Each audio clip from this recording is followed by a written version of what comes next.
So, Sophie, do you mind if we record the roundtable? No? Okay. Jimmy?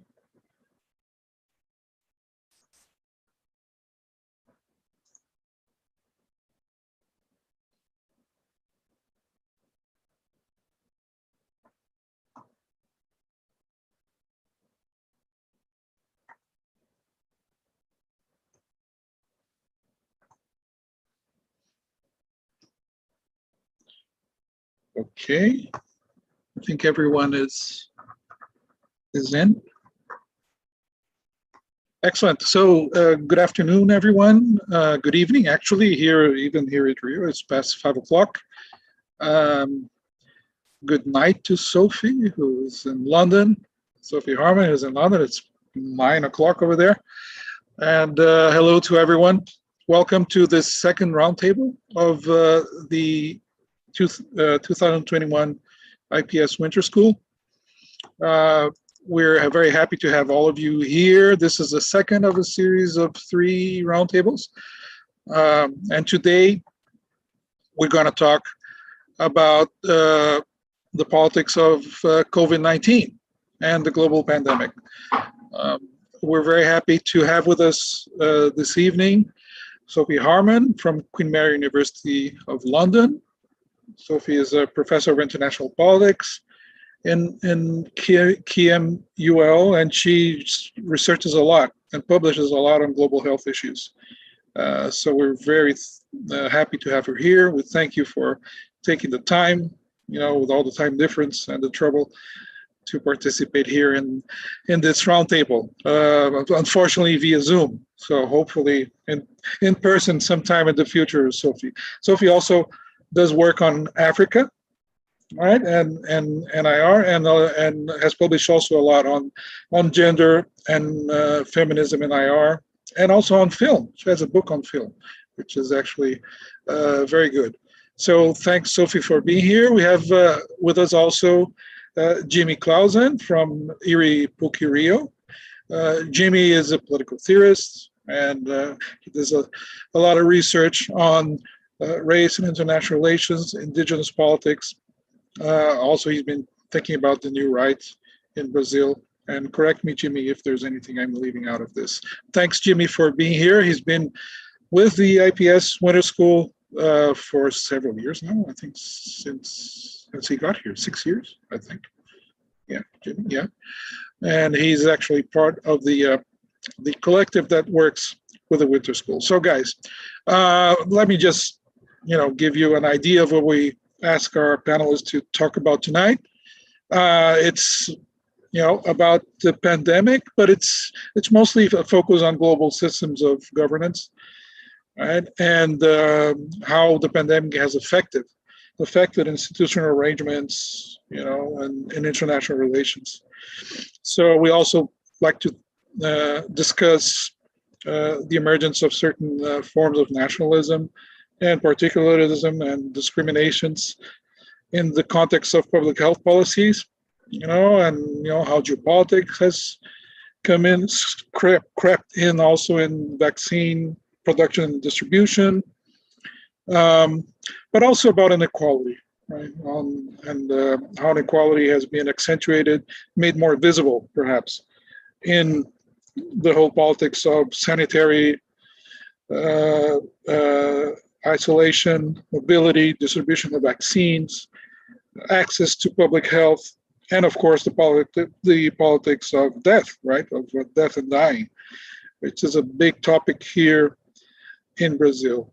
So there's also interesting things going on in what we call the role of experts, which is an important topic of research in IPS. The role of expert science, and in this case, surely medical science, public health field, and so forth. So that's become a political topic, right? It's always been, but it's become very publicly an issue of contention in political discourse these days. So that's also an interesting point, and there are other points we can reflect around during our discussion. So without further taking time from our much smarter panelists, than what I can say about global health. Let's give the welcome to Sophie, and she will speak first, and then Jimmy will take over, and then we'll open for questions from the public. Please, Sophie. Thank you so much, Joao, and thanks again for extending the invitation to me. It's a real pleasure to be here, and I really hope everyone is enjoying the winter school. I mean, I'm really grateful for people being here actually, because I mean, given the numbers in Brazil at the moment, so I was just checking this today, so 18.9 million cases of COVID-19, 528,540 deaths, and only 13.34% of the population vaccinated.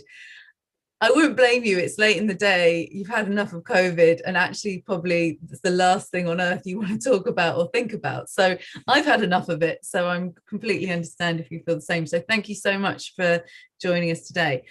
I'm not going to talk specifically about Brazil or different states' responses to COVID, or who's had a good response, who's had a bad response, what does that look like? Partially because that's quite distasteful, I think, and no state has actually responded well to the pandemic in an effective way. But we can absolutely unpack that in the Q&A if that is something that you're interested in. It's such a broad topic. I could take lots of different elements, but I wanted to keep to the kind of brief on this and think about IPS, of course, and the implications of COVID-19 for how we understand international relations, drawing on some of the previous things that we know about from global health. So instead, I just want to focus really on three areas. The first of which is how COVID-19 and global health challenges our understanding of security, particularly the medicalization of security. I then want to think about global inequalities. And then I'm going to finish off with reflecting about how this plays into institutional reform, multilateralism, and global governance. And so the three will sort of interconnect in a certain way. So the first issue is that of security. So since 2000, global health has been extremely interested in this idea of health security or securitization of health. And this has really divided global health. Some people think that security is a real opportunity to get wider attention for key issues in global health, such as HIV and AIDS, or Ebola, or Zika, or the really big infectious diseases. That's obviously come at a cost, because what you see then is a complete dereliction towards what we call horizontal issues, such as health system strengthening, basic universal health coverage, in which you don't see the security frameworks being as effectively applied. Because they're not infectious, they don't spread. Powerful states in the world are not really worried about what's happening in the health system in Brazil, as long as it's not controlling infectious diseases. So a consequence of this shift to really focusing on health security and securitization has led to lots of different actors becoming involved in global health. So lots of the security sector, the UN Security Council, most notably with the first ever resolution on global health, Resolution 1308, with regards to HIV and AIDS, as well as military actors, etc. And this has all been very interesting, and lots of things have been written about this, about the kind of is it really securitized? How do you desecuritize? How do you bring back that balance so you have much more kind of investment? What's it doing to the World Health Organization? Do we just care about surveillance? But it's missing a certain particular issue that you're now seeing, I think, COVID exposing very much so. So COVID-19 obviously shows that health threats and risks are a threat to international security. Global health people have been saying this for years in international relations. It would be amusing if it wasn't so sad, but I think about about a year ago, the Duck of Minerva did a post of saying, where was IR? Not looking at global health. And I think lots of global health people are like, we were here, just you didn't come to see us at the top of the 58th tower at ISA, but we've been trying to tell you that the big one was on its way. But also that tells you about a huge disjuncture in the discipline as well, of actually where these health threats happen and occur.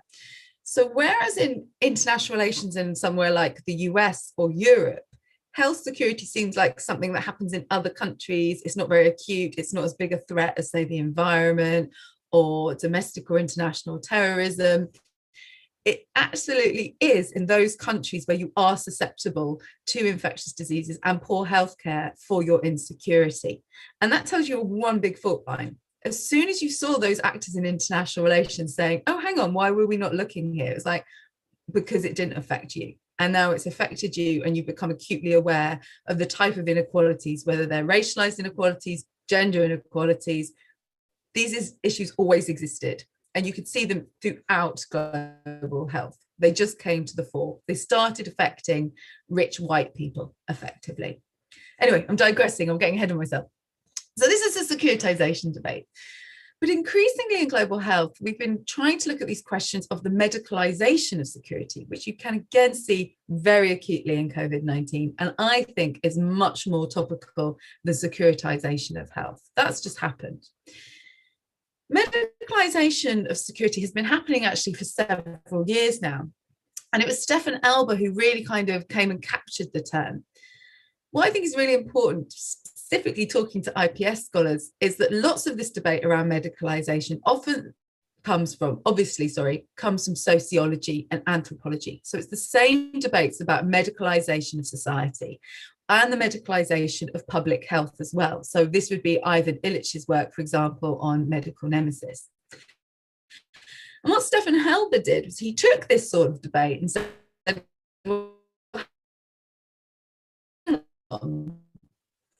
instead of talking about the impacts on security, this is medicalization that's happening.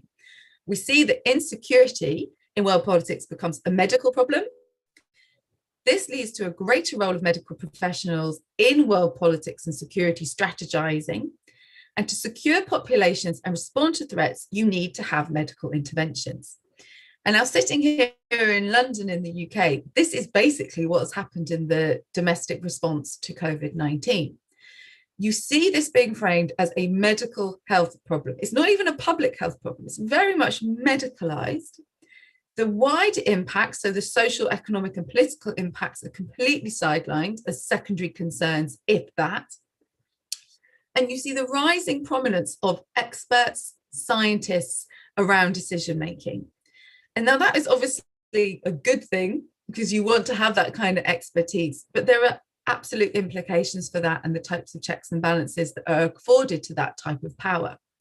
In the way that if a scientist says we're going to shut down society-ish, because you can never really shut down the whole of society, or order something like a lockdown, that happens without going through, say, domestic parliaments, in the way that you would never see a military have an intervention unless it was a coup without going through domestic parliaments.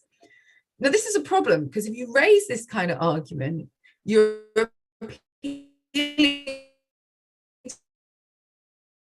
very specific narrative around the hoax, and we shouldn't really then hate scientists. But the fact that that is automatically where people go to. Oh, sorry, Joel, is that a? Oh, no, it's breaking up sorry. a little bit, So Sophie. Sorry. We go straight. Oh, is that better? Okay, I think. Have you got me? Okay, yeah, I got sorry you. about Yeah. that. So Okay, cool. you were saying about the intervention of medical experts in lockdowns and lack of control. Yes. And a lack of control. So if you make those sort of arguments, the problem is that then sometimes that speaks to a certain right-wing narrative that is problematic, and therefore we should counter it. Whereas the space for debate in that respect kind of very much shrinks, which is an issue. Finally, as well as the role of medical professionals in COVID-19, you see most of the response is around medicalization science. The main tool that we have are vaccines and genomics sequencing of new variants. And I think this is particularly important, because what it does is medicalization of security in this way creates vaccines as assets. They are assets that certain states have and certain states do not have, which perpetuates inequalities of who can secure whose populations, where and how. And this is really important, not just because of COVID-19. We saw these sort of trends already happening around issues of antimicrobial resistance, and that's really what Stefan Elber writes on. But COVID-19 has accentuated this. You can see with those states that have had successful vaccine development, really seeing this as the future of both their economies and their positions as a security asset. It's like having a kind of nuclear weapon. If you have a vaccine, you have one of the biggest assets in global security. So this then lets me turn to my second point, which is really about global inequality and the North and the South. And this really comes down to who has access to vaccines and how that's so important. So as you know, vaccines that have been administered around the world, less than 1% has gone to low-income countries. This is hugely problematic if we're going to be aware that that idiom of no one's safe until we're all safe is actually true. Unless you vaccinate the world, you're never going to outpace new variants, and COVID-19 is never going to go away. You're going to be stuck in that trap. Now, states such as the US will acknowledge this, states as the UK will acknowledge this, but nothing really is being done about it. So it's a real own goal in terms of trying to end COVID-19 in this respect. The current methods of vaccinating the world are wholly inadequate. So the main strategy has been through this institution called COVAX. So COVAX is a funding facility of the Gavi Alliance, which has been a long-standing institution based in Geneva that is meant to stimulate investment in the development of new vaccines, as well as getting old vaccines into countries that need them. Now, COVAX at the start was touted as this great success of saying, look, everyone's going to pay in, we're going to try and get some vaccines, and then all countries that pay in will be guaranteed 20%, doses for 20% of their population. Those that could pay in will be allowed to have more than 20%. Those who could not afford to pay in because they were poorer countries would still get this 20% that would be funded from ODA funding, so development assistance. This was all well and good until, of course, other states then decided to game the system and do their own bilateral deals with pharmaceutical companies, and that when actually a vaccine was produced, and not just one, but several, this is when you saw this mass vaccine buying and sort of vaccine nationalism, which has led to this situation where you have kind of, some people call it vaccine apartheid, vaccine injustice, vaccine inequity. Now, throughout all this, the one question you have is everyone saying, well, the problem is COVAX. If we just made COVAX work, it would be great. But COVAX was never going to work. It's a charitable model. It rests on charity. It rests on richer states giving poorer states vaccines or giving money for vaccines, and not even enough vaccines. So it was never going to work. The alternative, of course, is allowing states to manufacture their own vaccines, to release intellectual property, which is obviously the big debate at the moment. What is extremely frustrating to me as someone who's worked on global health for years is this debate over a TRIPS waiver. So actually getting trade-related intellectual property rights waived or suspended for a period of time for COVID-19 vaccines. The idea that you have to ask for this is preposterous, because there is always already the loophole within the World Trade Organization regulations that allows this to happen. In the case of a health emergencies, states can issue compulsory licenses to make their own drugs, to make their own vaccines. We saw this at the height of the AIDS crisis. And of course, states know this. So you're having this kind of vaccine moment where states from the global south, notably led by South Africa and India, are really pushing for this change, to saying, right, okay, we just need to make our own vaccines. This is urgent. And those states in the global north saying, right, well, we're going to slow you down in institutional inertia. We'll debate it through the WTO. And when that fails, we say, oh, here is COVAX, this lovely mechanism that we have. For some people, this is a real decolonial moment. This is the moment where you're going to see our global south states going to actually split from these kind of institutions over vaccines. I would suggest not. If you're somewhere like India, you're playing both sides as a kind of vaccine producer and someone who wants to manufacture your own vaccine. And it's, I think, a little bit more knotty and complicated than that. But where it is interesting is how this is spilling over into international institutions, which comes to my third point. So the future of global health and international organizations more broadly. And sorry, I realize I'm probably going way over time, so I'll be quicker on this one. Okay, no worries. So the big question I think lots of people ask is, will COVID-19 rupture this kind of faith in international organizations, or particularly the future of the World Health Organization?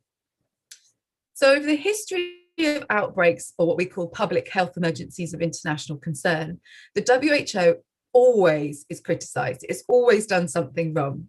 And then there's always a need to reform it. And then that always ends up with it getting more powers. So the more it messes up, the more powers it gets. Just happened with AIDS, it happens all the time. So it has problems with funding, but definitely not powers and tools and structures. And that's the big thing. We always had the tools and the structures to address COVID-19, just nobody actually did what they were told to do.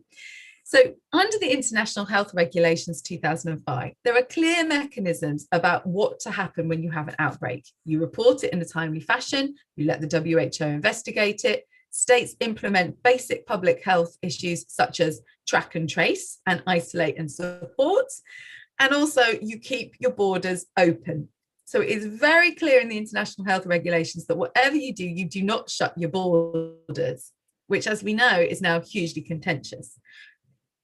It's contentious because across the international health regulations, even those states that were seen to have good public health responses in the first waves did so by shutting their borders.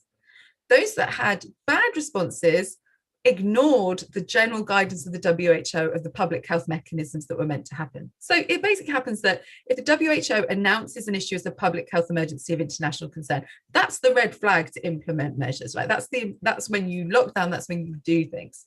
There were delays across the board. So ultimately you have these tools and no one actually listens to what the WHO is saying.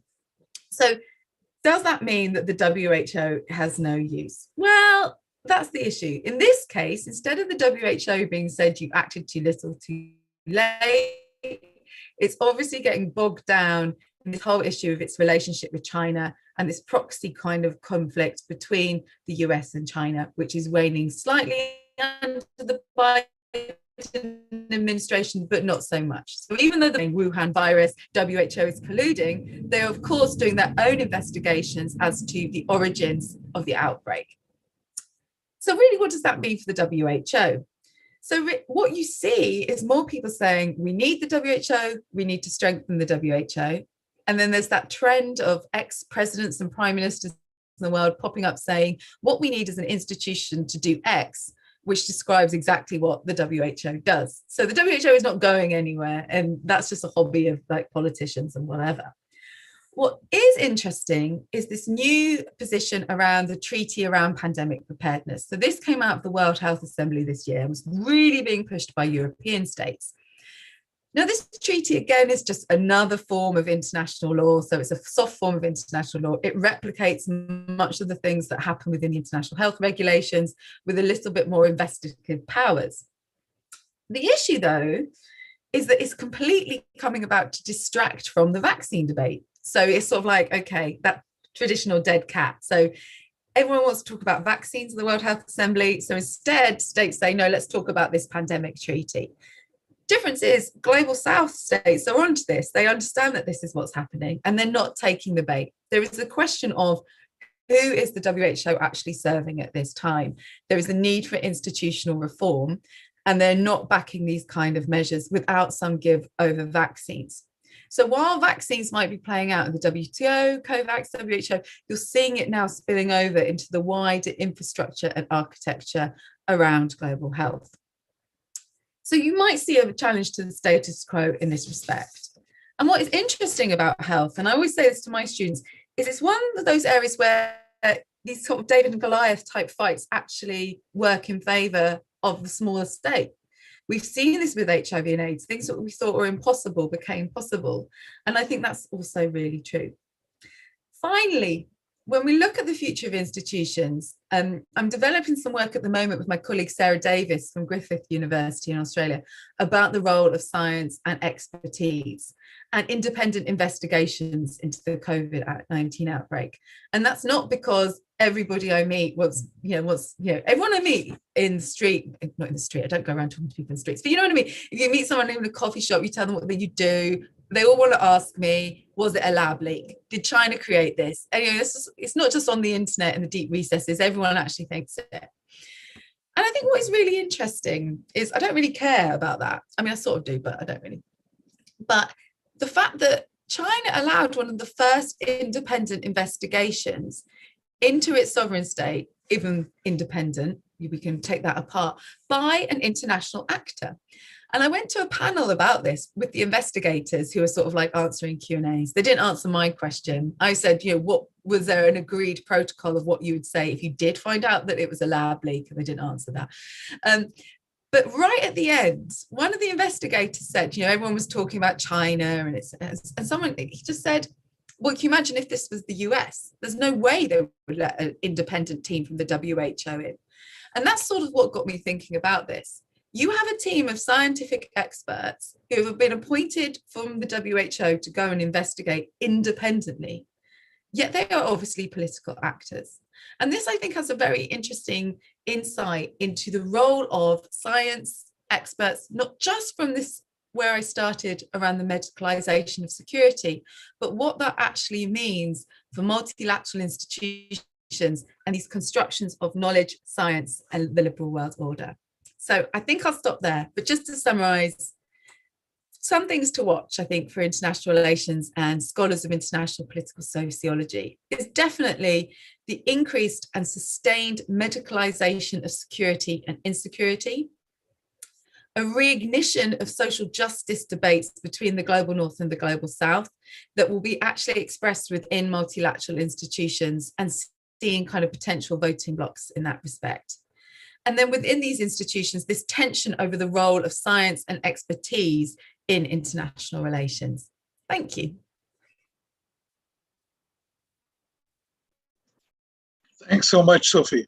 It's really, really interesting. Thank you. Jimmy, up to you now. Hello, everyone, and thank you to João for the invitation. I'm glad to be preceded by someone who, by Sophie, who is much more steeped in the actual global politics now.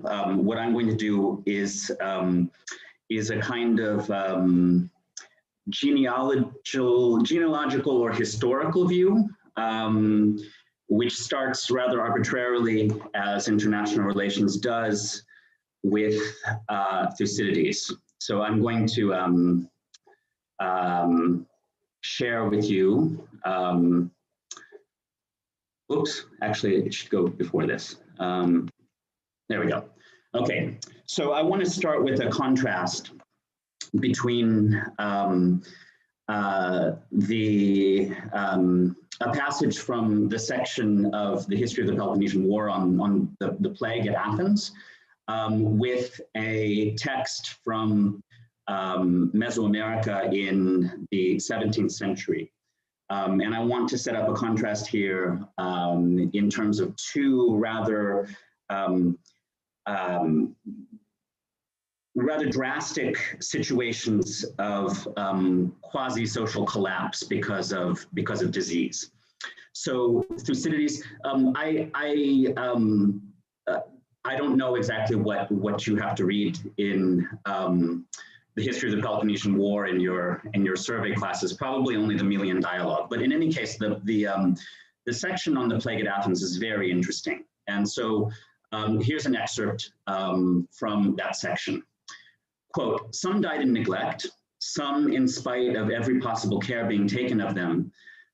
Those with naturally strong constitutions were no better able than the weak to resist the disease, which carried away all alike." Pause here. So what Thucydides is doing here is he's setting this up as a democratic disease.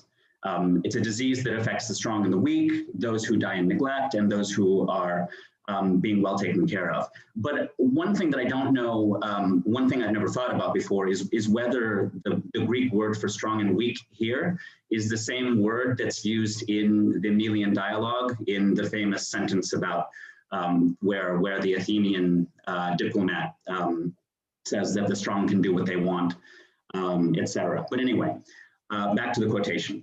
The most terrible thing of all was the despair into which people fell when they realized that they had caught the plague, for they would immediately adopt an attitude of utter hopelessness, and by giving in this way would lose their powers of resistance. seeing how quick and abrupt were the changes of fortune which came to the rich who suddenly died, and to those who had previously been penniless but now inherited their wealth, people resolved to spend their money quickly and to spend it on pleasure, since money and life alike seemed equally ephemeral, end quote. Contrast this now with a text from Mesoamerica, Francisco Hernandez Arana Shagila, the Annals of the Caciques from 1571, quote, "Great was the stench of the dead. After our fathers and grandfathers succumbed, half of the people fled to the fields. The dogs and vultures devoured the bodies. The mortality was terrible. Your grandfathers died, and with them died the son of the king and his brothers and kinsmen. So it was that we became orphans, O my sons. So we became when we were young. All of us were thus, we were born to die," end quote. So obviously we have two texts here that express despair at disease mortality. Both mention the moral, cultural devastation that individual and mass death caused. In the second case, it was a question of indigenous genocide. However, one of the things I want to set up here, and here's an image from the Florentine Codex around the time of the Mesoamerican Chronicle, the Mesoamerican Annals of Caciques, that shows people dying from smallpox. So one of the things I want to set up in this contrast is a distinction between the world and the globe, because I want to also make an argument about the globalization of the world. So the world is the known world, and this phrase I want to suggest is always understood retrospectively, because known is what marks the term known is what marks the limits between the known and the unknown. But such inside-outside limits are only knowable retrospectively. But in any case, the Thucydides is suggesting that the origin of the disease was in Ethiopia, in Upper Egypt. So he's basically, and it reached all the way to the Persian Empire. So he's basically describing the world as the Greeks knew it.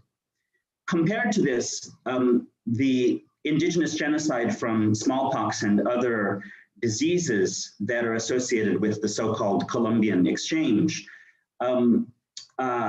these were actually the beginning of a truly global understanding of disease transfer.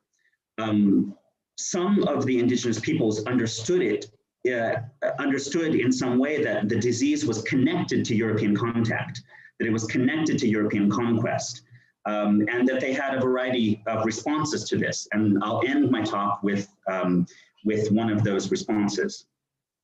So if it's from the Europeans, if they understood it as coming from the Europeans, then why is this a question of the globe rather than the world? And here's where maybe my talk becomes a little strange. I'm going to talk about the division of the world between Spain and Portugal, and then the fact that between 1580 and 1640, they were joined when the Portuguese crown fell under Spain. This was the so-called dynastic, the moment of dynastic unity. So why is this important? The Treaty of Tordesillas, as everyone knows, divided the world between between Spain and Portugal.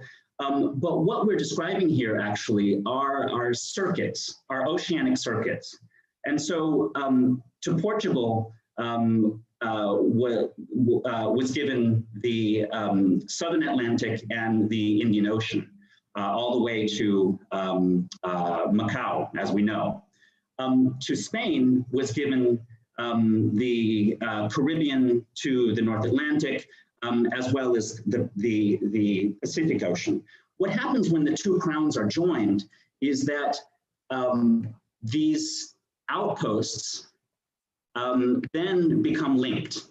So we actually have, for the first time in this period, the creation of these truly global circuits So now the Portuguese and the Spanish oceanic circuits are actually linked, so that it's possible for trade to occur from Manila to Acapulco to Peru, through Brazil, all the way to the Atlantic and Lisbon and Seville, but also diseases can be transferred.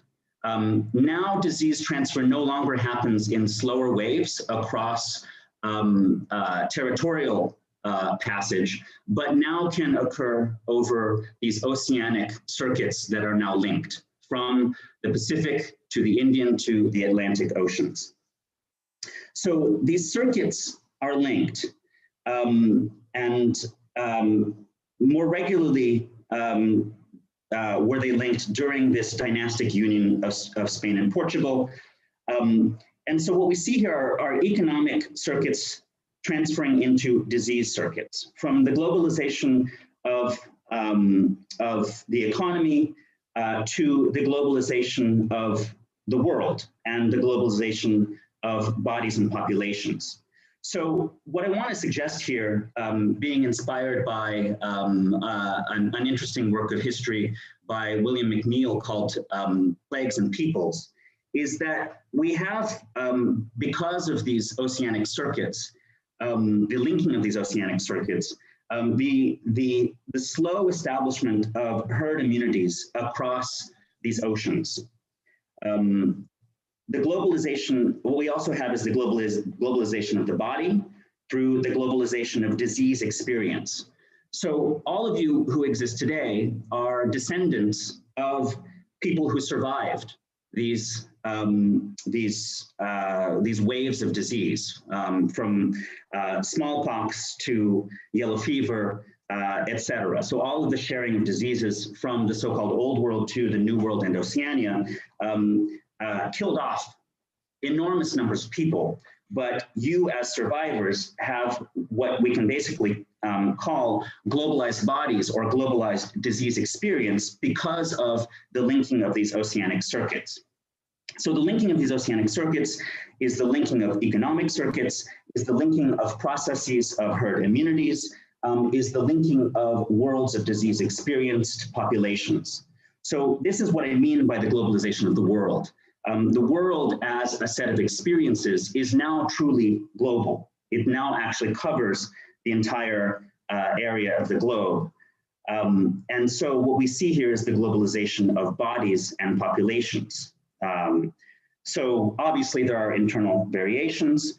Obviously we could draw on Foucault here and talk about overlapping or encompassing curves of normality in terms of the herd immunities established in these in each of these overlapping circuits. But in any case, I do want to emphasize that there's the possibility now of the globalization of disease experience, and not just the creation of herd immunities across continents through territorial transfer. So now I want to move on to, oddly enough, Kant. As you all perhaps will remember, Kant talks about three forms of right: ius civitatis, or public right, which is associated with republicanism, publicity, deference among citizens among citizens and between monarchs and subjects. Ius gentium, international right, which is borders / sovereignty between states / nations.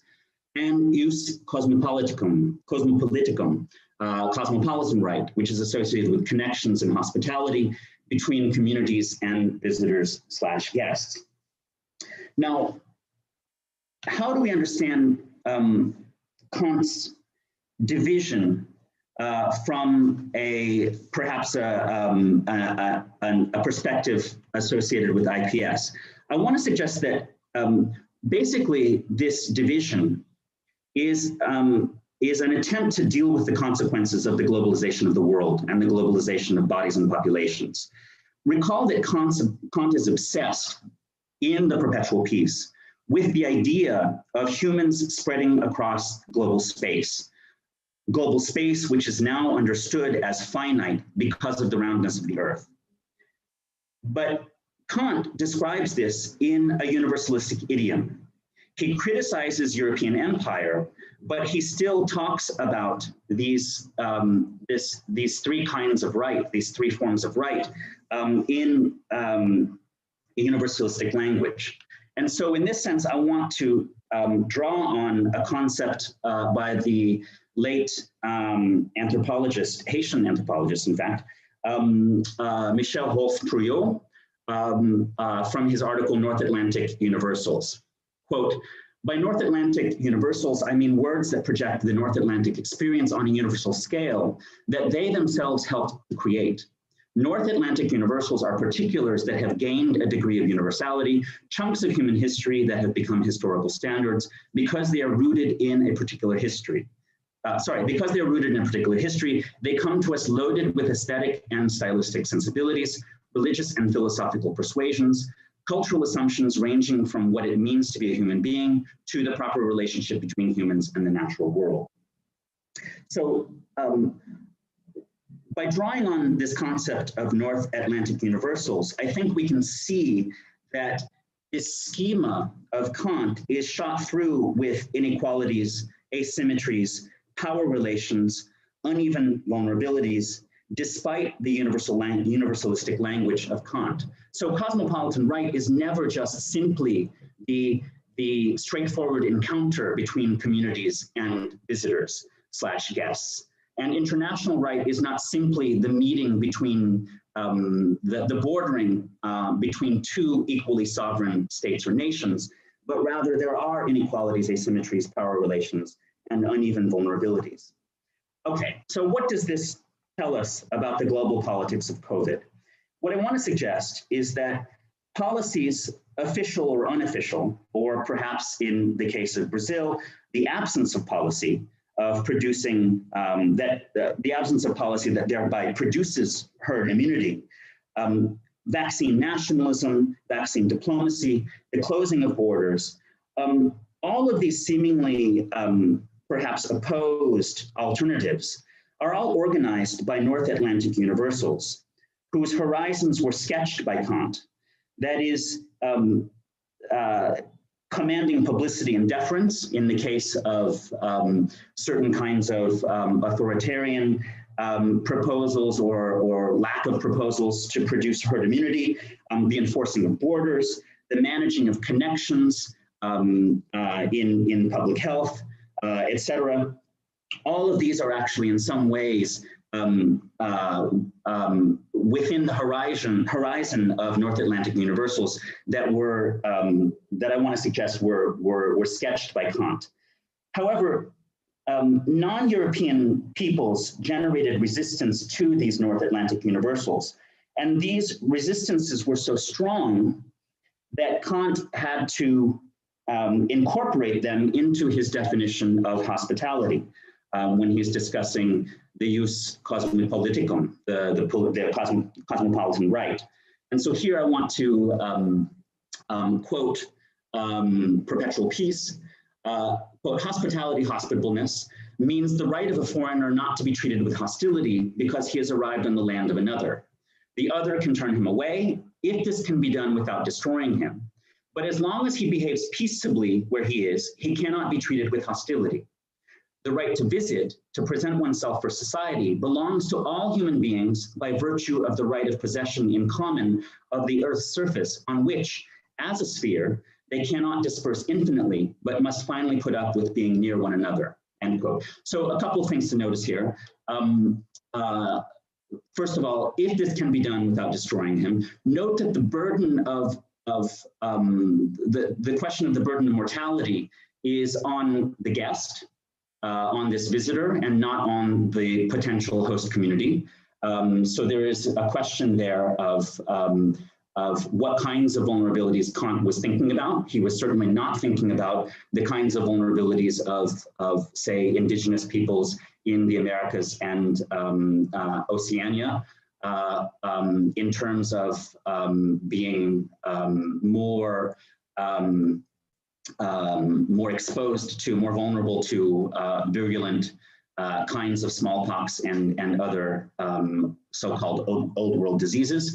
Second, I think, as I mentioned, Kant here shows how interested he is in the idea of the Earth as a sphere. So he's thinking in global terms rather than simply in terms of a world of cultural experience, a world of nearby societies. So I think this, in some sense, shows that he's already thinking about the consequences of globality for world making. But in any case, as those of you who've read The Perpetual Peace may remember, Kant is also interested in precisely this possibility of turning away, right? So the other can turn him away if this can be done without destroying him. And he uses the example of Japan and China, who which are societies that rejected European outsiders, or at least tried to manage their access. So what I want to end with is the idea that one possibility for thinking about ways to respond to global pandemics, such as COVID, is to look at look at ways of managing separateness, because the history of the conquest of the Americas and the oceanic world is replete with instances of separatisms, of indigenous peoples fleeing from disease, aware in some way without any kind of biomedical understanding, aware in some way that contact is equivalent to contagion, and that contact is also equivalent to conquest and violence. And so we can think, we can actually think in a non-North Atlantic universal way by looking at some of these examples of, these historical examples of ways to manage separation, ways to manage separateness, instead of ways to manage connection or ways to manage bordering and sovereignty. So I think I'll just leave it at that. Stop my sharing, and I look forward to your impressions in our discussion.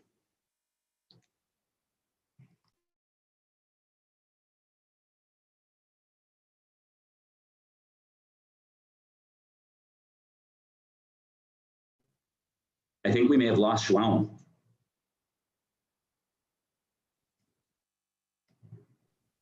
Jeff is waving something.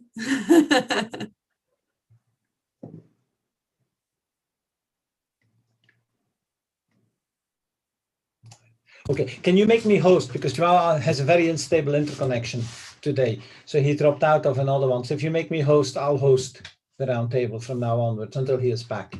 That was I was waving because I'm not a host, I couldn't speak. Well, I could speak, but you wouldn't hear me. Let's put it that way. I think these were two very exciting, interesting presentations. They're very different, but I think they work into one another as well, because I touched on some questions. But what I would do is, I have some questions, but I'm going to come back to this. I'll ask them at some point.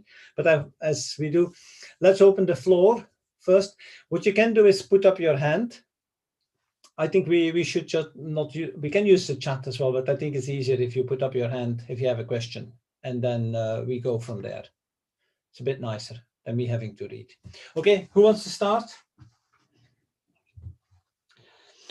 As in any roundtable, I'll be quiet for a little bit until somebody feels the impossibility to stay quiet.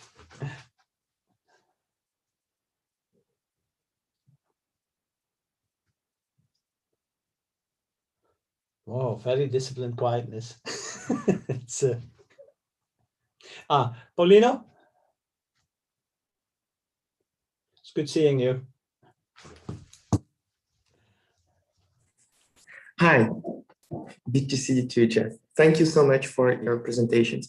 I'm usually happy with the silence, but I had this question I wanted to make. So this is a very broad and lay question, so I apologize beforehand. And if there's nothing to be said, just, there's nothing to be said. But I was wondering if you could speak something about Cuba here. I'm thinking particularly Cuban medicinal and vaccinal internationalism as alternatives to the regimes that Sophie spoke about, but also at least some of the dimensions of the international imagined by Kant that Jimmy spoke about. So if there are resonances here, I say it's a big question because I know very little of this, but I think it's important. So thank you. Let's take Christopher's as well. Shall we do that? Yeah. Chris, okay. Christopher, you muted.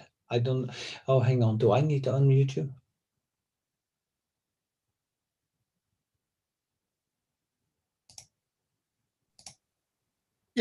Yeah, okay, thanks.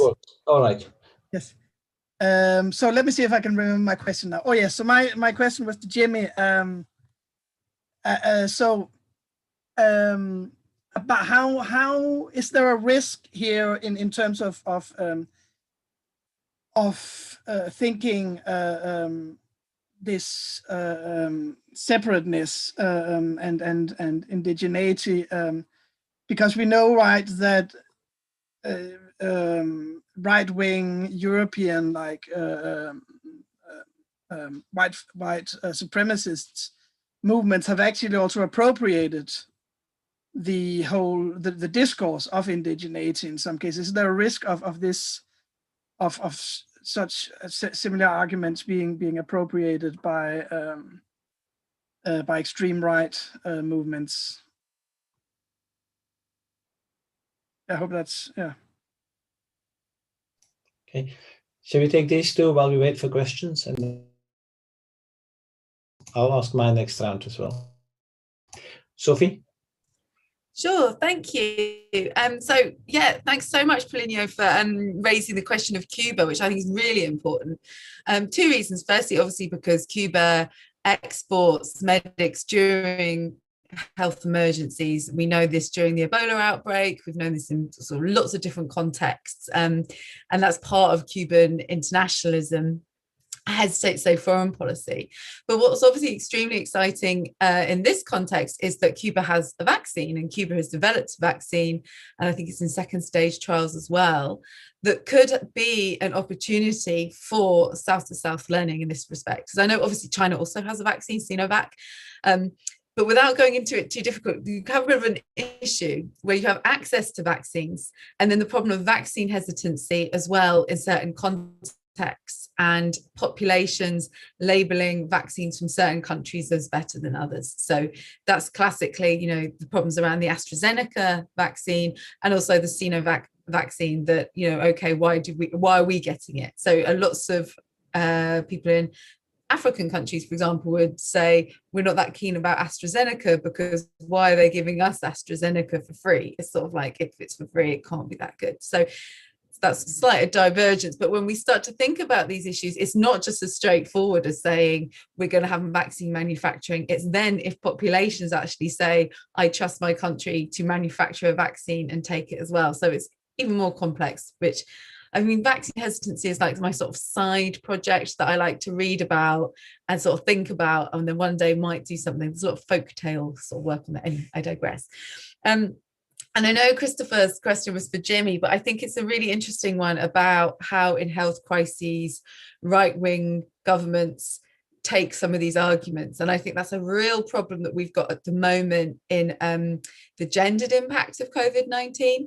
So I've been working with lots of women around the world in setting up the Gender and COVID-19 working group and trying to flag these issues right at the start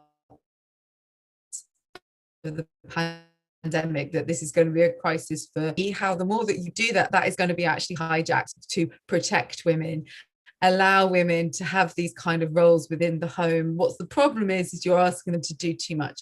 And you can already see that kind of narrative coming out when people concentrate on the domestic violence aspect of the gendered impact rather than some of the wider impacts in terms of women's economic independence and political participation as well. So yeah, thanks. I think they're two excellent questions. Jimmy? So I'll start with the Cuba question. I think that I would think about it in terms of a kind of insofar as it's a question of giving, although there's a question of Cuban medical internationalism and compensation, of course, for the doctors. But insofar as it's a kind of giving, I would think about it in terms of Kant's cosmopolitanism and hospitality, and suggest that there are ways in which, even though it is an attempt to intervene within highly unequal global distributions of health, medical access, etc. There is precisely a question of the kinds of North Atlantic universals within Cuban medicalism as diplomacy, right? So I think that there's certainly an attempt to intervene within the power differentials, sovereign power differentials, but it's within the rules of the game, right? And those rules of the game I'm not saying that Kant is right about everything, but he did at least sketch some ways of thinking about the kind of horizon within which we're operating. So as for the question of right-wing, especially I think white supremacist appropriations of nativeness, I think here again we should think about the power differentials at work. It's not the same thing to make a claim for separateness, separatism, when you are part of a community that is for all intents and purposes racially dominant, right? Versus separatism's when you're part of a community that's not. And we can go back to Malcolm X here. Malcolm X in the famous speech, The Ballad of the Bullet, tried to make a distinction between separatism or separation and segregation, right?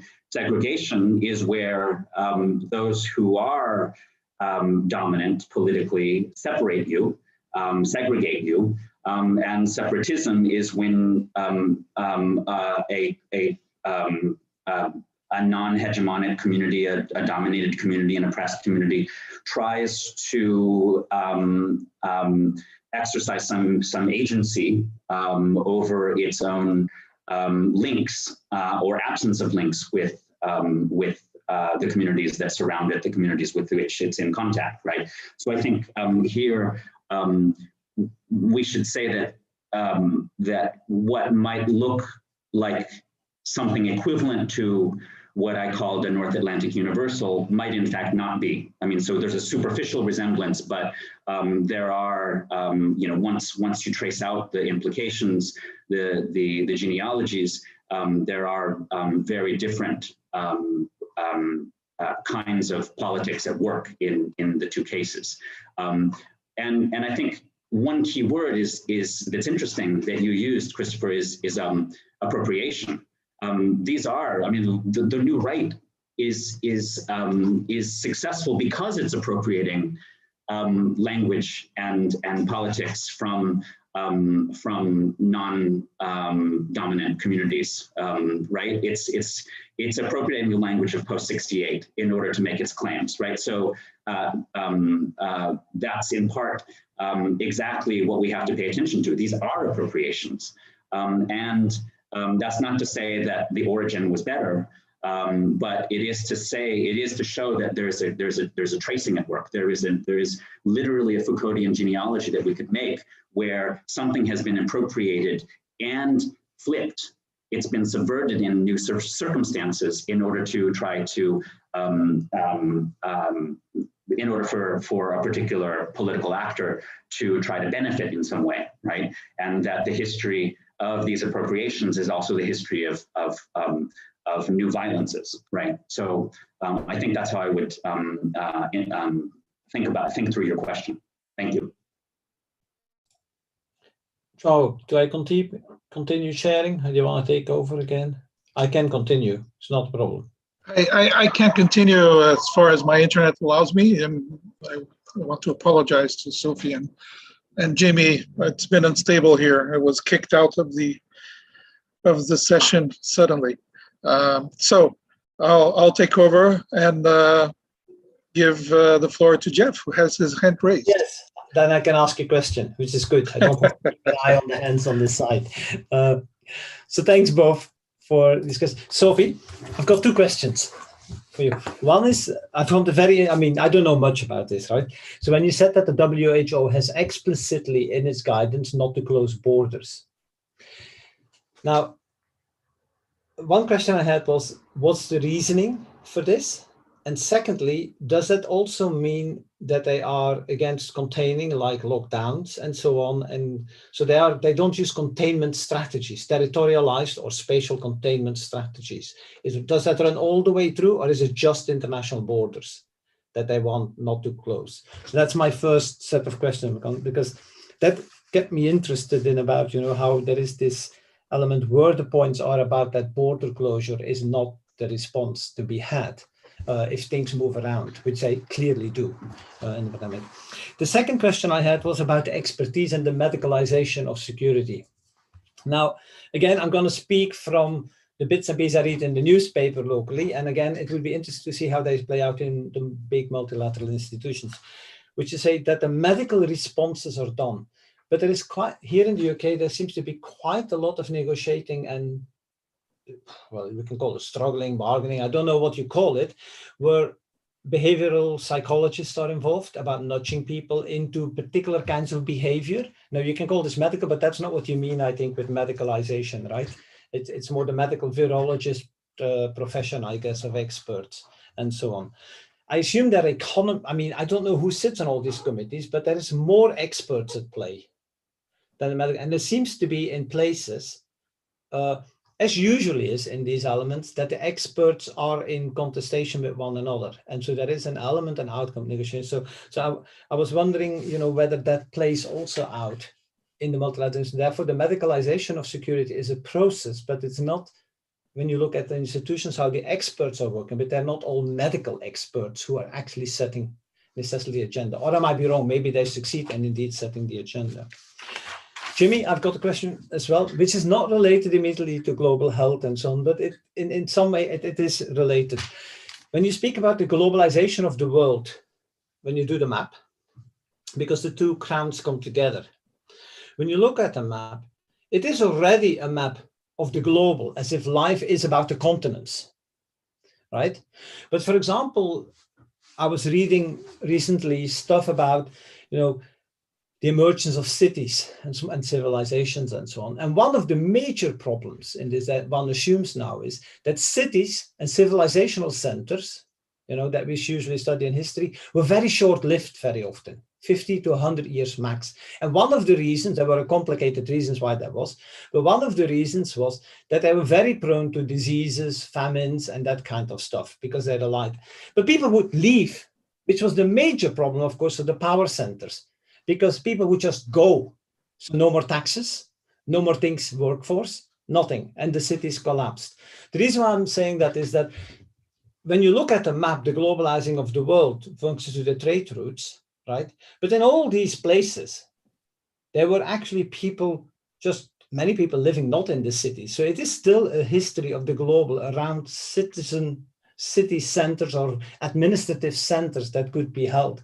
And so a lot of people might move out, they might collapse, move into other areas and so on. So you have a different way of looking at them. And disease, but I mean, the spread of diseases played a role in actually how people moved in and out and so on in this. So I wanted to see, whether you're not already globalizing the world by the way you look at the world at that point in time. It raises interesting questions to today about movement in relation to the disease, about, are people moving out and can they move out? But of course, the condition today is very different in terms of population densities and so on that are available. But you see small bits of this still, housing markets in the rural area the house prices go up. There's a big fear about people leaving the city and so on as a result. So there are still elements, and it's a different history and a different way, I think, of looking maybe at these issues. Okay, that's my questions. Thanks, Jeff. Let's see if there's any more questions. Louisa, please.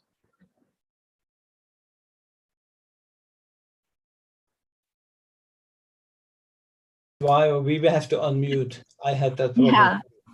Thank you. Thank you. There you go. Everyone. Yeah. Thank you for the opportunity. Congratulations on everyone's panel. It's been excellent. I don't have a question, but I have two topics I would like to hear you about. The first one is about the common politics within the new rights and their discourse about the global pandemics. There's been a new form of reaffirmation themselves in front of a new danger and weaponizing people against a new common threat. Like we've seen in World War II, we saw Hitler fabricating fallacies about Jews being the ones to blame for Germany economic problems. And now we have been seeing presidents as Trump and Bolsonaro point out the Chinese as the fault upon the pandemics. I would like to hear about the consequences of now this new uprising in xenophobic attacks against the Asian communities in those countries, and what's gonna be used in IPS about it. And another topic in which I would like to hear the panelists talk about it is the media treatment about the pandemic situation in different countries. I've read about how Senegal has been succeeding in controlling the pandemics in their boundaries, but I read about it in small media vehicles, not very big ones. It seems that to me, the only histories that we hear about Africa and global in general, the global South, in those central media vehicles are stories about tragedy that fit the Eurocentric and global in Anglocentric narrative about the failing systems of global South. So I would like to hear about it a little bit. Thank you very much. Thank you, Louisa. Who wants to go first? Sophie or Jimmy? Happy to go first. Unless Jimmy, you please. Want... Go, please. Cool. Thank you. There's some really excellent questions. So to start with Jeff, so borders.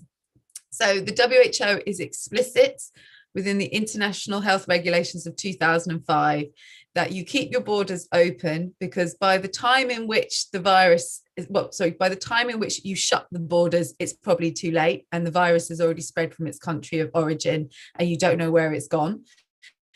The second reason is that if you shut the borders, that disincentivizes states to report outbreaks because they think that if you report an outbreak and people shut the borders, that's going to affect trade. And the impact on trade and global economies is actually explicitly mentioned in the international health regulations. They're not even trying to pretend that this is around economic interests. It explicitly is. But it is also about this issue of reporting. They want states to report. This was the big problem with SARS in China in 2000, I always get my dates wrong, 2003-04, is that you had a lack of reporting because they were worried about the consequences for international trade. The other reason you keep them open is because in the past, you don't want to stop supplies getting into the country. So if you have an outbreak, you want to have medical supplies coming into the country, you want personnel to be able to come into the country to help with the response as well. And then finally, the other issue is around discrimination and penalising about people around borders and bordering practices, and how in certain regimes that's just a reason to discriminate further. But your point is very interesting because it's international borders. They don't get involved in kind of internal domestic borders. So that is definitely, they would see that as the responsibility of states. They do obviously suggest that quarantines, periods of isolation are all part of the kind of public health offering that you might do. But I think it would be very rare if the WHO would say, this is the position that we take on lockdowns. And I think that's a very interesting question because they're so forthright on this open border issue globally, but then domestically, you don't see that so much. And also there's this emergent trend now that lots of people in global health think that the WHO and those regulations are absolutely pointless because look at what happened in New Zealand, look what happened in Australia. But of course, then look what's happening now in New Zealand, look what's happening now in Australia about opening up again. So, I mean, it's hugely contentious. I think what's interesting for me is we've known that this is the WHO's rules on borders for years, and lots of people who work on borders are suddenly discovering this. And what was also interesting is when this happened at the start of the pandemic, and pandemics are terrifying. I'm not pretending otherwise. But, my Twitter feed was full of people that I thought were real defenders of human rights saying, lock us down, shut the borders. And I can remember just thinking, God, I've been at conferences with you people. There are consequences of lockdowns and bordering. But when it came to like their health and well-being, they're like, shut it down. Anyway, I digress. On to your other point. Oh, now this is hugely contentious, the negotiations between the scientists. So the straightforward answer is that obviously you want a diversity of experts that have expertise in particular sectors that are relevant to them. And you've got lots of different issues going on. So you've got different scientists from the same discipline arguing about the same thing, but there tends to be unity over kind of common things such as face masks, this ridiculousness around herd immunity. The problem is you have experts talking about issues they're not experts in. So there is a tension. So this is people that actually get quite public profiles that are professors, but talk about something that they're not a professor in. And this is actually something that I've been really concerned about for a long time in the pandemic, because it's not that these people might not have opinions that are well meant and actually I might agree with, but it also then feeds this anti-scientist rhetoric when someone can say, well, why is Sophie Harmon talking about epidemiology? She's a professor of international relations. She makes films. What does she know?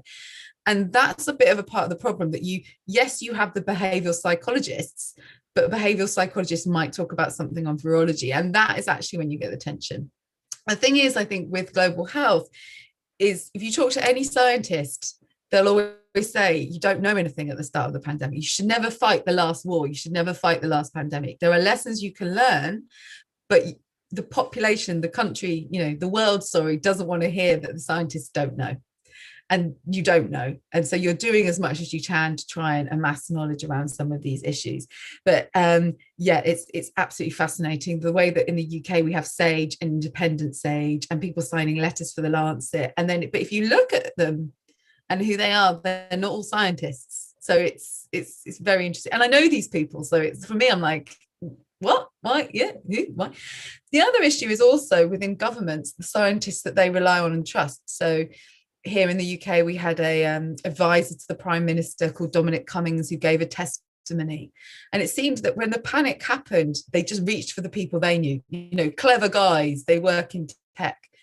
Whereas actually in the UK context, we have lots of experts in health emergencies and public health who weren't being engaged. Instead, they were bringing people in to apply different knowledge to these issues. So, I mean, yes, I'm not going to bore you. Expect a paper. That's all I can say. We're going to write a fun paper about it. And then Louisa, your point, I'm going to come to your second point first about the media treatment. This is really fascinating. And if you're interested, if you go to the Mile End Institute, I did a video with Simakai Chikudu from the University of Oxford around perceptions of Africa in the COVID-19 response, because you're quite right. A country like Senegal that also has quite a heavily militarized healthcare sector, has a really effective response. What is maddening to me is this expectation that the response in Africa is going to be awful, when actually, if you want to see who's done pandemic drills, surveillance systems, public health, how to do track and trace, you need to go to these countries where actually you've had recent outbreaks. So, I mean, obviously, Africa is a vast continent. But for me, coming back to the experts question, I'm always staggered to see how you didn't have experts brought in from Sierra Leone, from the DRC, who can say, right, this is how you do effective community behavior change communication. This is how, I mean, you can say it's a different context, but basically trying to tell people to change their behaviors and wash their hands. It might be context specific, but there are some very similar principles around that. So you're quite right. We just kind of look at the failings, and I feel like there's a media hungriness just to wait for this to explode in Africa. And that won't be the fault of public health interventions. That will be the fault of not having access to medical technologies and assets like vaccines. But yeah, you're quite right on that. And then your other point around discourses around pandemics and weaponizing. I mean, yeah, of course, that's deeply, deeply worrying. And I think this is why I'm coming back to these wider questions of how we actually all participate in that in ways that we're not really, you know, complicit with or sure about, in the ways we judge people who we think are, you know, not wearing their mask on their chin. It's not just about weaponizing it against certain populations, which is really a concern, but also how we judge other people and their actions as well, and turn against each other the longer that this goes on. You know, what next? Do we turn against bus drivers because they have to go to work and drive the buses, or medical professions? And I think that is a really dangerous thing with a pandemic, is kind of this lack of empathy and understanding as well. But absolutely, the concerns around the threats towards China is huge. And I'll just finish. When COVID became a public health emergency of international concern, I was actually in Sierra Leone at the time, doing some research around, you know, 5 years after Ebola, what we learned and things like that. And I remember talking to someone in the airport when I was leaving, and they were just saying, oh, look at the Chinese, the Chinese and their viruses. And I was like, hang on a second. Like 5 years ago, people were stigmatizing West Africans for eating bushmeat for causing Ebola. And now you're doing the same thing about China. And my point is, everybody does it. But your point is important, because that's the guy who's working at the airport in baggage security. You're talking about presidents that have absolute real consequences for their actions. But I think we also have to look at what we do as well. But thank you. Great questions. Jimmy? Yeah. Okay, so first, starting with Jeff's question about whether I'm already kind of pre-globalizing the world in trying to think through these questions. The thing about disease transfer, and this is actually related to what Sophie was saying about WHO's language about borders, is that the transfer of diseases it can occur whether communities are very well linked, very well connected, or not, right? I mean, so in some ways, it's glancing contact is enough to spread a disease. You don't actually need sustained links, right? And so I think what we saw with COVID, for example, is that in the beginning of COVID is that it was very quickly spread through some of the international airport hubs, right? Via these hubs, rather. So I think so. What's interesting about your question is that I think that even without those oceanic circuits necessarily being well connected, intensely connected through strong transfers, through strong links, it's still possible to transfer a disease from Manila to Acapulco, to Peru, to the Rio de la Plata, to Brazil, back to Europe, right?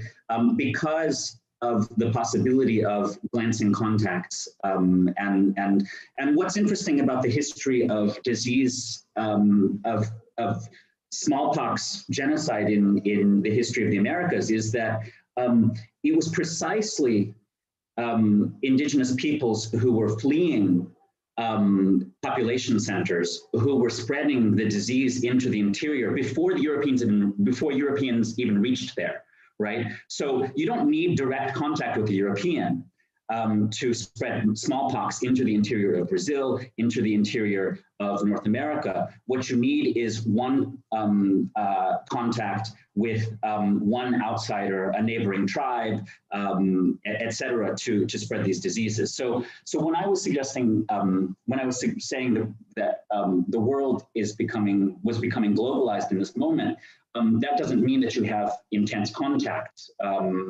between all peoples across the globe, but the possibility of glancing contact and the spread of disease through these oceanic circuits, I think, is what's interesting. And I think I would think about this and I've been thinking about this a lot because I've been trying to think through from a Wittgensteinian perspective, the difference between globe and world.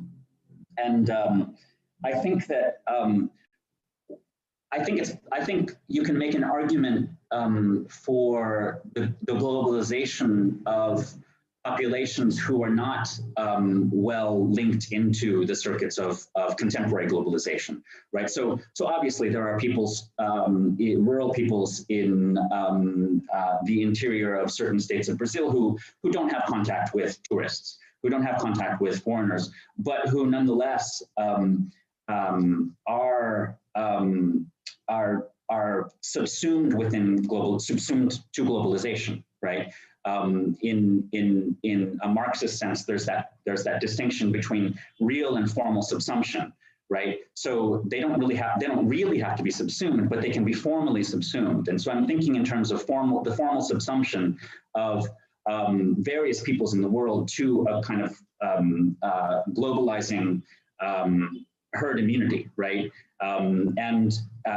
Obviously, this is not something that happens in a smooth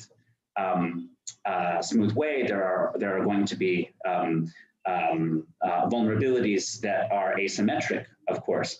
But what I do want to suggest is that we are in some sense the survivors. We're the descendants of survivors of herd immunity, of the transfer of smallpox from the old world to the new world. And so in some ways, I'm trying to think through particularly this set of questions in terms of that kind of globalization, the globalization of what the historian William McNeill called disease experience. The globalization of disease experience happened through these circuits, these oceanic circuits, but now, of course, are happening through air travel rather than ocean travel. As for the question of xenophobia, one thing that, I'm not trying to suggest that Kant somehow had the answer to everything, but by no means am I suggesting that. But let's think about what hospitality means. It means the possibility of a love for the foreigner, the reception of the foreigner, right? And what's the opposite of hospitality, understood as xenophilia? It's xenophobia, right? So what these new right politics of global pandemic responses are, these kind of rejection of the foreigner, is I think a form of reactionary politics that wants to suggest precisely the history of the globalization of the world that has happened over the past several centuries, right? Xenophobia is, right-wing white supremacist xenophobia is in some ways the reflex and the reaction to the cosmopolitan, right? And so thinking about the rejection of precisely the politics that have developed around cosmopolitanism. That's why these people are called anti-globalists, right? And that's why they're associated with a certain kind of rejection of what many of us more mainstream people in terms of our politics, not fringy people in terms of our politics, want to think of as the kind of world order that we want to live in, right? The kind of world order that is not going to reject foreigners, that is not going to blame foreigners for the supposed origin of a disease, right? So I think that thinking about xenophobia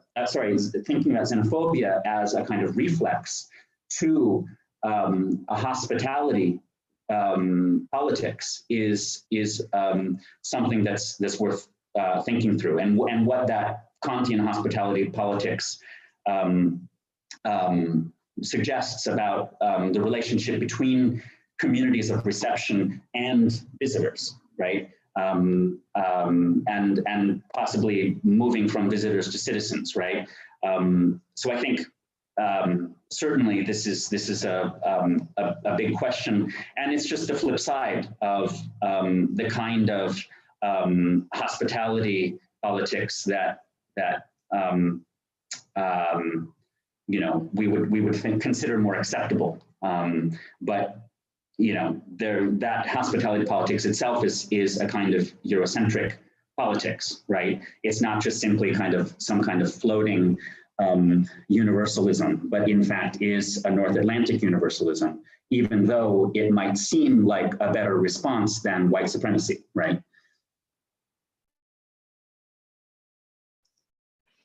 Thanks, Jimmy. Thanks, Sophie. We are open to more questions. Fernando, please.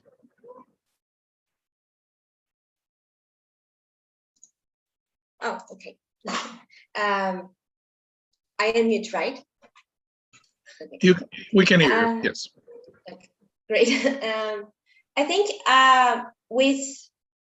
first of all, thank you, Sophie, and thank you, Jamie, for the considerations. And I do think that it's very important to talk about the reality we live in, even though most of us are fed up to listen about the COVID, especially here in Brazil. But one reflection that I would like to hear from you, it's about that moment that the world as a whole is coming through, which is opening up again. Because I feel that with the vaccines, we have this eager to come back to normal.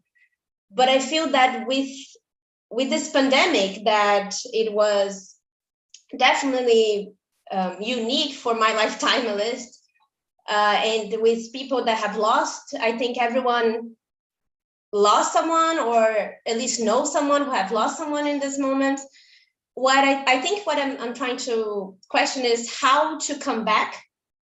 Should we come back to normal? What it would mean to come back to normal now, because I know that's what everyone wants, but do we really want to come back to the same reality that we left behind when the pandemic started? And, you know, just sort of like, what are the things that we should be focused on and reflecting on now that we are sort of going back? Because I think that there are lessons to be learned. I don't really know which lessons would be, but I would like to, you know, reflect a little bit more with you. Thank you. Thank you, Fernando, for your question. We can collect more.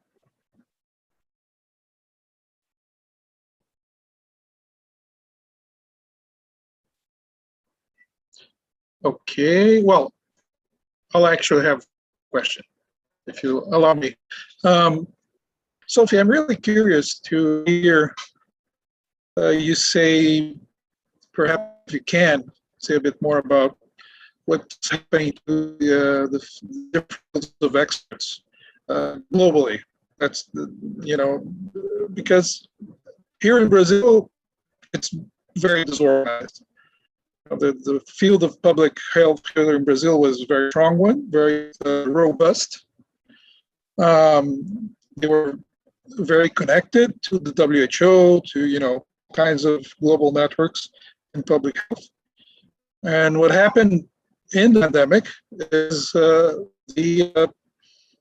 strong offensive from government to try to disorganize the field and to remove them from the Ministry of Health and populate the Ministry of Health with the military, right? And that, of course, that led to an administrative or breakup in the ministry, right? And all kinds of nightmares about vaccine procurement, policy making, and all kinds of problems within the health policy making apparatus in Brazil, which, as you know, is very robust since the times of HIV, the World Bank program here. I mean, this was really strong institution and the home of the public health scientists, communities, policymakers. So all these people suddenly went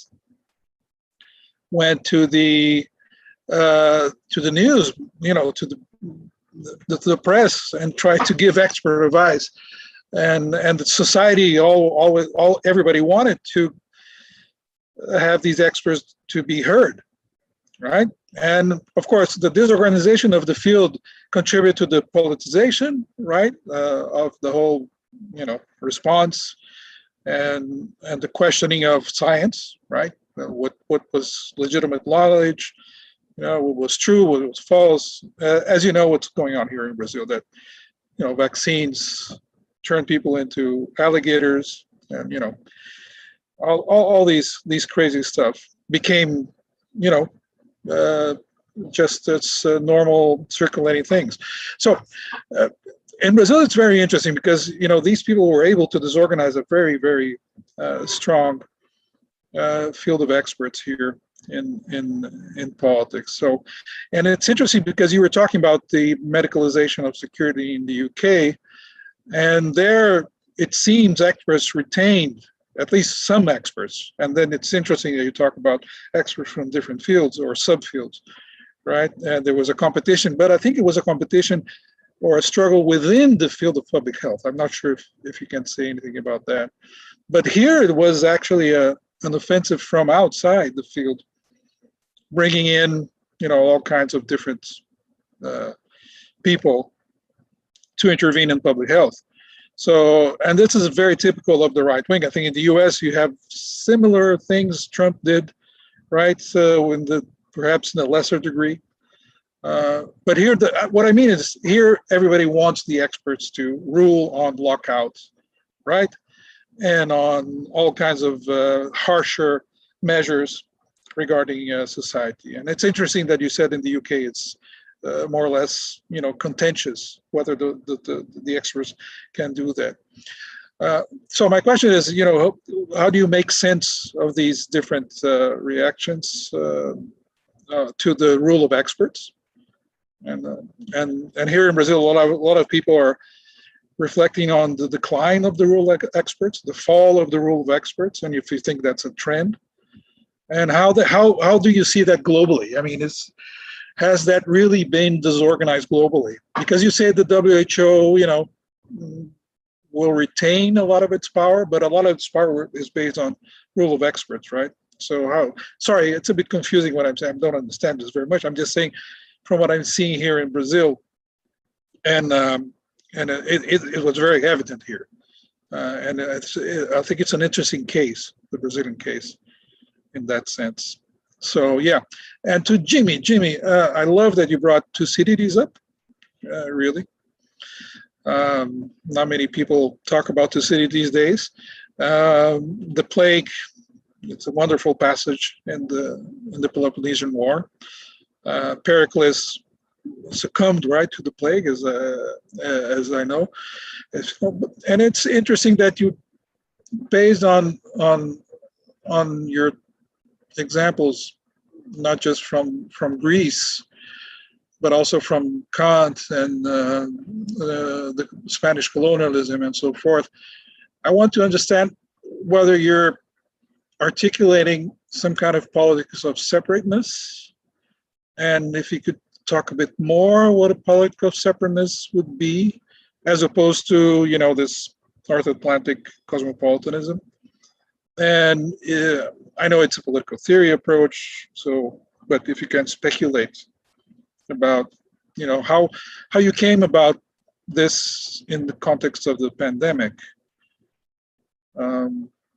Yeah, I just wanted to hear more about your thoughts on separateness, which I find interesting. Sorry, guys, I spoke too much.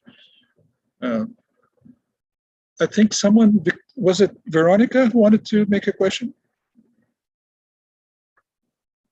Ah, okay. Okay, no, okay.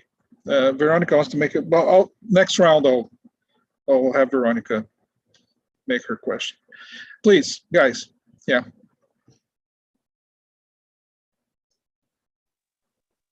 Sophie, do you want to go first or? No. Why don't you go, Jimmy, first? Yeah. I can start. Fernanda, thank you for your question. The question of opening up again and going back to normal. As someone who's such a committed Foucauldian, someone who reads a lot of Foucault, especially by way of queer theory, normal becomes a very vexed concept. So when people, want to go back to normal, want to get back to normal, want to open up, I pause and I ask, okay, what does that mean? What are the consequences of that? One could go to the first two lectures in Security, Territory, Population, where remember that Foucault is making a distinction between or among, and he's talking about health, he's talking about disease, responses to responses that where you exclude, so where cities exclude, have a policy of excluding lepers. A second one which is based on quarantine. So during the plague, where cities actually develop a way of trying to keep people isolated and keep them tracked, right? And then a third one, which is based on sciences of the normal and a number of overlapping curves of normality.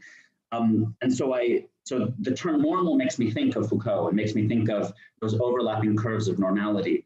And I think, so to get back to the question of opening up again, I think this is precisely our moment to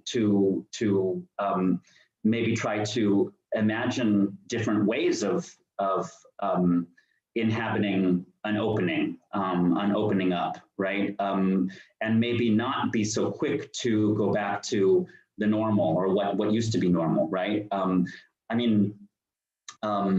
Obviously, we want no longer to have to be on, looking at each other on screens, but that doesn't preclude the possibility of changing the way that we participate in and enact sociabilities in the future. So I think what we want is getting back to sociability in person, and maybe not getting back to the normal, right? And thinking about the different kinds of sociability, the different limits on sociability, rather than trying to inhabit some understanding of what was normal, or re-inhabit something that we thought of as normal.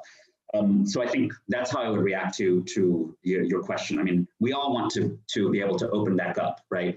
But I think that doesn't necessarily entail going back to something called normal life. And I think, if anything, pandemics have been forced opportunities for human populations, human communities to think about the ways that they've inhabited sociability and the ways that they can inhabit it differently. As for the question from João, I don't even have to speculate, because this is actually, my remarks today were very much based on my research, continuing research on the politics of so-called uncontacted tribes. And it's actually, I thank Sophie very much for introducing me to the term, the medicalization, or the concept of medicalization of security, because precisely one of the arguments that has been made about indigenous communities and their vulnerabilities to outside diseases is that they need to be forcibly contacted by outside communities by agents of the state with medical staff, right? Because the idea is that indigenous peoples having been isolated indigenous peoples, isolated indigenous communities having been isolated from the surrounding communities are more susceptible to virulent strains of influenza and can die from things that for us might just be a sniffle, but can, because they don't have acquired immunity, can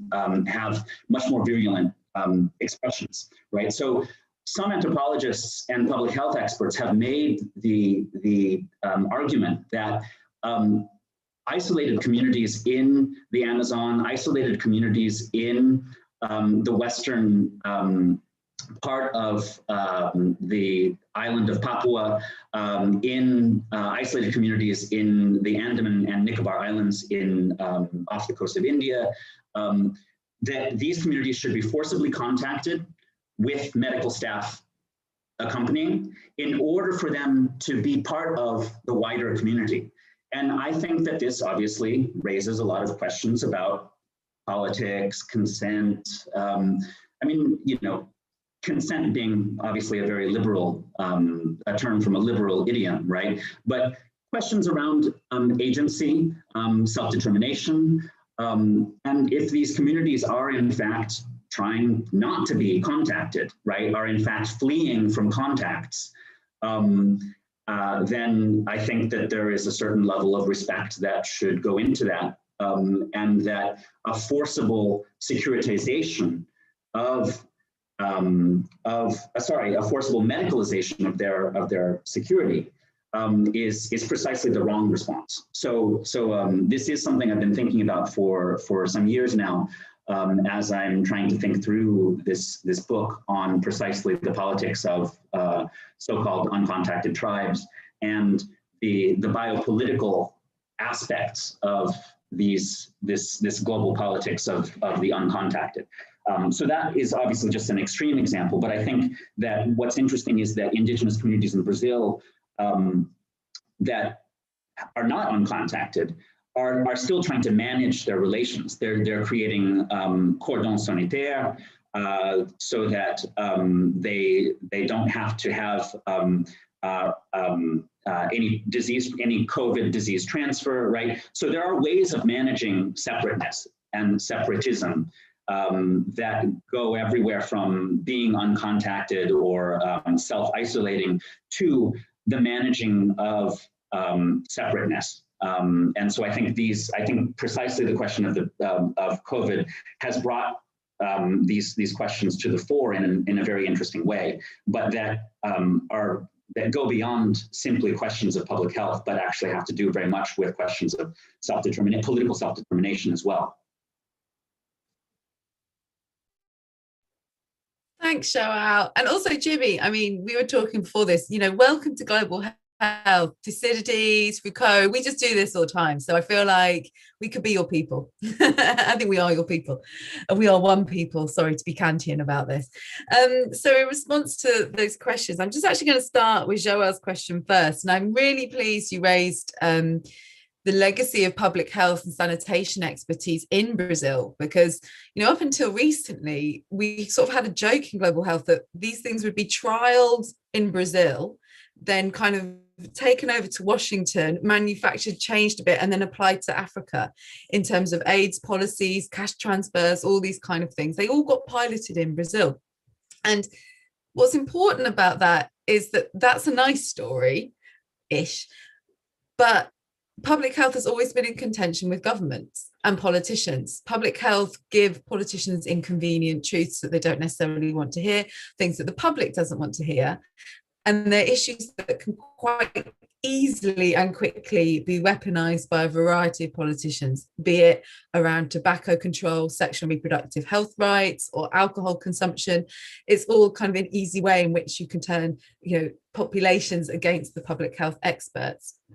And I think what's similar across the board in terms of the kind of role of expertise is this sort of grabbing what you know. So the politicians are going to the experts or the people to solve the problems that they know or familiar with. So that, I mean, I haven't looked at this systematically, but I was thinking about it when you were speaking that, you know, Bolsonaro is going to the military. He's a military guy. He thinks the military can handle this. He's going to get rid of the public health people who are telling him what they don't want to know. But then what's interesting about the public perception is that actually it doesn't mean that expertise is, you know, we've had enough of experts. It's actually the contrary, because the people are saying they want the experts. They want to see them on TV. They want to see them what they have to say. Everyone is plotting their own graphs and talking about R numbers and prevalence rates and all this kind of stuff. But people want experts until they don't. So I think there's a temporality to it until experts are telling them what they don't want to hear. So a time in which the government feels out of control, okay, this is when we can implement these measures, until, oh, sorry, is my internet okay? Yeah. Am I okay there? Any nods? No, you're back. Hello. Okay, okay. You're cool. back. You're back. You're back. So I'm back. So in this sense, people want an intervention from experts because they are the experts, they're the adults in the room, until they've had enough of what the experts are telling them. So, you know, there's a temporal shift. And I think it'd be really interesting if anyone's looking at these kind of, that kind of, when that happens, because I think that's a really fascinating cross-country case study that you could do on kind of the politics of experts. I don't have time to do it, but if anyone is looking for a project on this call, I think that would be a really good one. And then Fernanda, yeah, I mean, this is kind of like a depressing point to end on, but the pandemic is not over. You know, we're not even halfway through. And so this whole, we're going back to normal, we're opening up for people living on the other side of the world as well. It's totally not at the end. So this idea that, you know, everything's going to go back to normal, it's just ridiculous, because someone's got to pay for this. And someone's got to pay for the costs of the measures that have been implemented. That's not going back to normal. It's not even a new normal. And I think this is going to be both in international relations. So seeing some of the themes that I was talking about these relationships between the global north and south around questions of equity and justice, but also nationally, how we relate to experts in society, our governments, and the power of what governments can and can't do, and how they can and actually can't work as well. I think are going to have some interesting questions. And then just personally, you know, I'm about to take 5 weeks leave because I've got to remember what a normal working day looks like and what a normal workload looks like. So I haven't even worked it out. I don't know how we're going to go back to normal.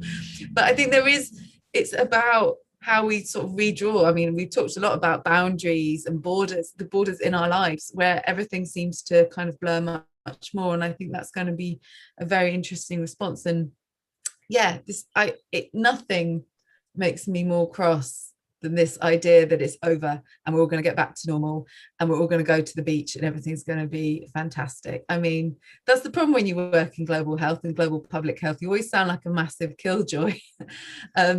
But ultimately, I think that is a real problem. It's a convenient political narrative to say that everything's great when it absolutely is not.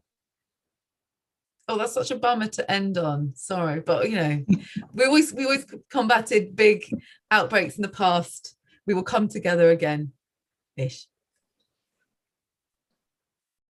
Great, Sophie. Thanks so much. I think we can now come to a close. This was a great discussion. I wish we could do more, of course. I want to thank Sophie so much for being here today. I mean, really interesting stuff that we should go back to. Just to also remark that Sophie is also a filmmaker, right, Sophie? Yeah. And so if anyone wants to visit her page, you'll see that she does all kinds of stuff. I mean, you will want to be Sophie when you grow up, I guess, and you see her page. Thanks, Jimmy. As always, it's such a pleasure to hear your ideas and your views. Always interesting, always provoking. Thanks, and thanks to all of you for being patient and being with us until now. And I hope to see you guys still tomorrow. Tomorrow, another pleasant topic, the new right after the pandemic. You know, I think today's talk will be remembered as a fun talk after the talk tomorrow. I don't know, next year we need to do something more pleasure, more light. Yeah, we'll do something on tourism. I don't know. Whatever. Okay, thanks everyone. Cheers, everyone.